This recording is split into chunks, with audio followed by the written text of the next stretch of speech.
Happy Tuesday, Pasadena. It's time for your weekly 2-minute-ish recap of the City Council meeting. I'm Councilmember Jason Lyon, Pasadena District 7. Let's get to it.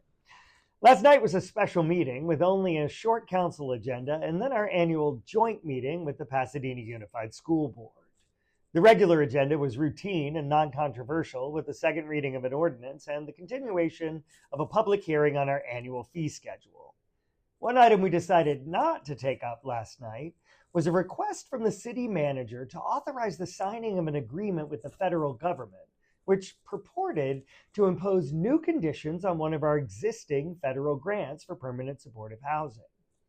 The new conditions would have required the city to promise to abide by the terms of the administration's executive orders, of which, at last count, there were over 180. A federal court in Washington state recently issued a tentative ruling that these grant terms likely violate the constitutional separation of powers and existing federal law. So we'll keep an eye on the evolving legal situation, and this issue may return on a future agenda. The main attraction last night was our meeting with the PUSD board, and it proved to be a pretty substantial conversation. First, City Manager Miguel Marquez and School Superintendent Elizabeth Blanco reported on the city's and the district's cooperative efforts during and after the Eaton fires. Then we discussed the status of the joint use project at this district's Jefferson Elementary campus. That school closed to students 5 years ago and then was converted to a community center that includes our city firefighter training facility, a temporary branch library housing some of the books and programs from Pasadena's Central Library, pickleball courts, and other uses.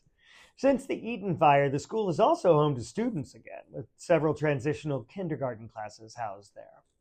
The joint use agreement expires in 2028, and the district has not decided whether it will renew the agreement or convert that campus to other uses, including the possibility of returning its use to a full-time school.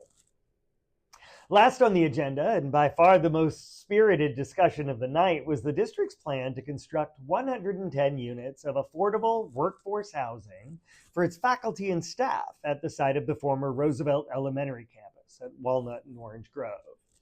That project was part of the district's $900 million bond proposal that voters approved this past November, and there was no shortage of opinions on this one, with some members of the council and public celebrating the district's forward-thinking approach to the housing crisis, some expressing skepticism about a government agency's ability to maintain a quality affordable housing project, and many calling for more public engagement on the project, particularly its design. I was impressed with the school board members' shared conviction that this project is the right move for them and their openness to receiving the constructive feedback.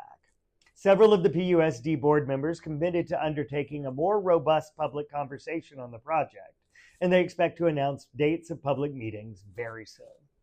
As always, if you have questions for me, email me at jlyon@cityofpasadena.net.